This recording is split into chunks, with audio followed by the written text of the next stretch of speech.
Hi guys, it's me again. Hope you're okay, keeping well. So yeah, today's vlog, and I do apologise I've not recorded anything yesterday. I was just too tired, too unmotivated to do anything. So as of lately I've been watching a guy on YouTube called Charles Gross from New York, and he's just like so typically, how can I put it without being offensive, like typically so stereotypically gay, like totally queenified. But yeah, Charles Gross on YouTube. If you've not watched him, I would suggest that you go and look him up because he is quite funny. And there goes my bus. Every time I walk down to this bus stop, I always miss the bus for some reason. The topic of money. He comes from a very wealthy family, like he classes himself as old money, like inherited, you know, it's not new money, he's not earned it, he's not a self-made millionaire. I don't think his parents are neither. But he literally just, and he's proud to say, you know, that he lives on, off his parents' income. And what he does is he goes out shopping. I think he has anxiety, he calls it anxiety. But I don't think it's anxiety, I think it's agoraphobia, because a lot of the vlogs that he does is indoors. So he films himself indoors a lot, well 24/7. And literally the only time that he'll go out is if he's going shopping and to buy like a $15,000 handbag. Just go and watch him, you'll see. Oh my god, talking about money, I've just gone all the way to the bus stop, just about to get on the bus, checked my cash card, and I've not even got my cash card on me. I normally put it in there, and as you can see there's no card, so I've got to go all the way home and then back again. That's because I was doing a vlog about money. So yeah, whilst I'm walking there, I might as well tell you. So when I was about 18, I generously got invited to go on holiday with a friend of mine. And I just needed to get away, just needed to clear my head, I wasn't thinking straight. So my friend's like, look, grab your passport and get yourself to the airport. So I did, and I went to Fuerteventura in the Canary Islands. And cut a long story short, I was 18 at the time. Obviously been abroad a few times prior to that. And these two guys came up to me and they were like, oh, so who are you? Tell me about yourself. Like literally just having a casual flirt. And I was like, well, told them who I was, where I was from. And my friend who I was on holiday wasn't with me at this particular time. But I'd said I was going somewhere. I met these guys, they were like basically on the beach. Okay, so I've got my cash card now, so I'll continue where I left off. Take two. So I was saying, yeah, so met these guys on the beach in Fuerteventura, but they invited me over to Germany, where they're from. I'm not going to expose their names, so for the sake of this vlog, I'm just going to call them Tom and Jerry. But Tom and Jerry invited me over to Hamburg.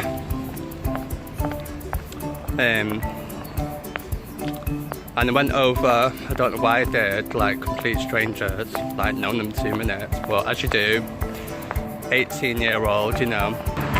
So yeah, they flew me to Hamburg, and then I was there for a few weeks, and then when I came back to England, literally about 2 days later, they were like, well, we're going to America, we're going to Florida,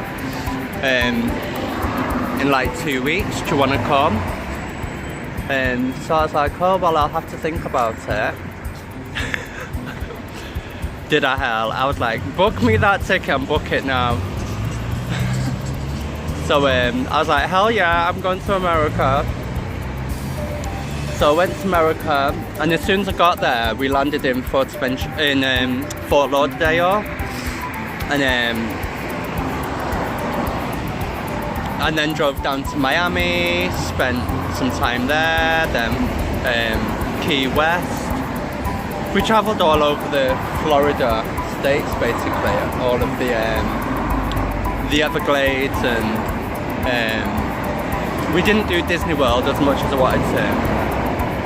The one place that they did take me to was this big, massive shopping mall, and they were going in all these designer shops like Ralph Lauren, Gucci, Armani, and every single shop that we went into, they were like, oh my god, like, just for the sake of the argument, Tom and Jerry, Tom, do you think I look big in this, or does this fit me, or I have to have me one of these, and I have to have me one of those, and I can't live or breathe if I don't have a Gucci this or a Ralph Lauren that, you know, just complete designer freaks. And which is nothing bad for people who like labels, but we call them label queens. And I was just like literally the bag carrier.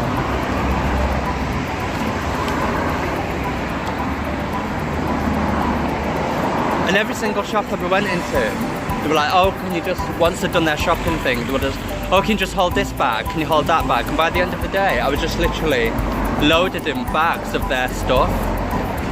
And I'd literally gone there in like 2 t-shirts and a pair of shorts. And they were like buying this and buying that, and 3-piece suits and coats, and in the midst of summer, just to prepare for winter.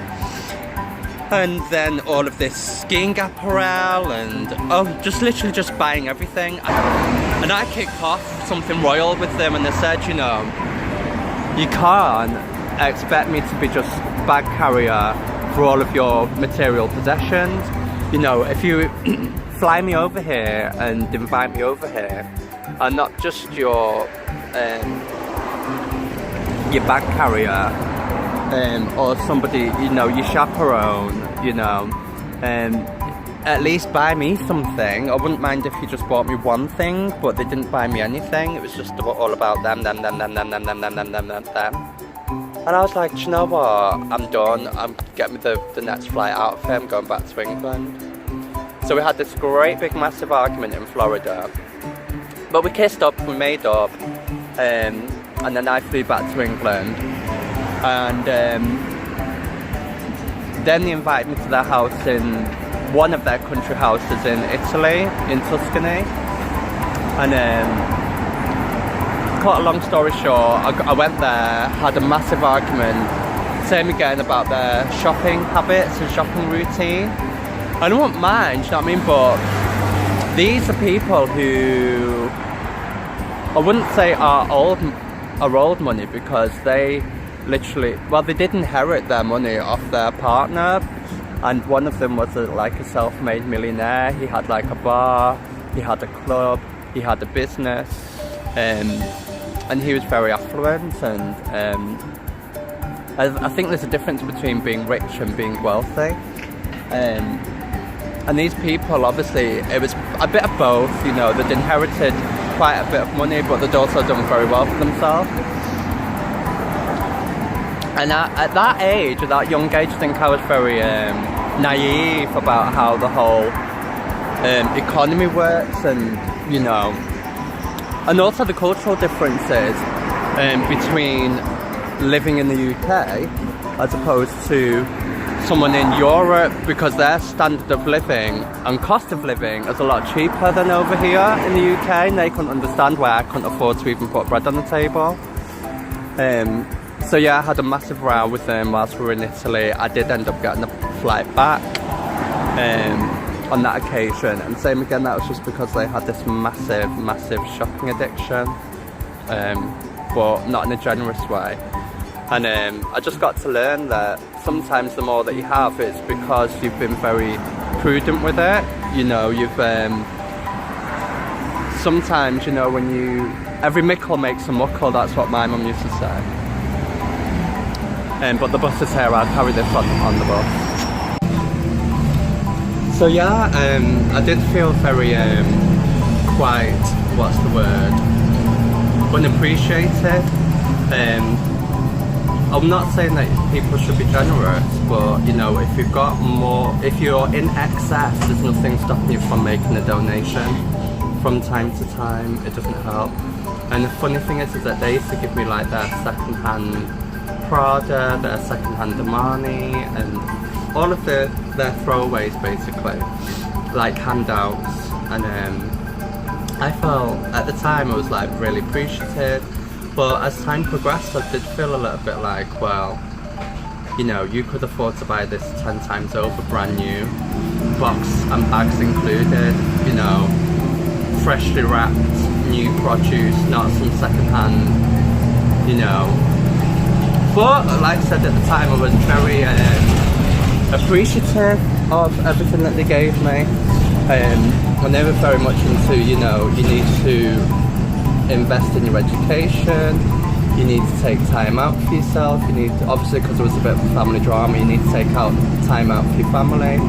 So they did give me a lot of moral guidance in that sense, and they did educate me about the way society works in a real life situation, very realist people. But see, the difference is, and I think this is why I've made this vlog, is because when I look at Charles Gross, he reminds me a bit of the mindset that I used to be in, you know, when I used to have these affluent friends and live in a different lifestyle to what I live now. And it's just amazing how, you know, they say rags to riches, like riches to rags, it can happen both ways. In old money and new money, you know. He has a massive shopping addiction, and it's not even like little tiny things. He's gone for big $15,000, $20,000 bags a time, and big massive purchases which are completely unnecessary. And to think that there's so much poverty in the world, yeah, I think it will be refreshing to see people of this financial stature actually doing something for their community. I don't care if you've got to go to a food bank and give out food to the homeless, go to a homeless shelter, give them some blankets, put them up in one of your apartments, give them a hotel for the night. Vlog that, show something that demonstrates that you are charitable and that you're willing to give back. This is the key moral of this whole vlog. I think it's about happiness. Money doesn't buy happiness at all.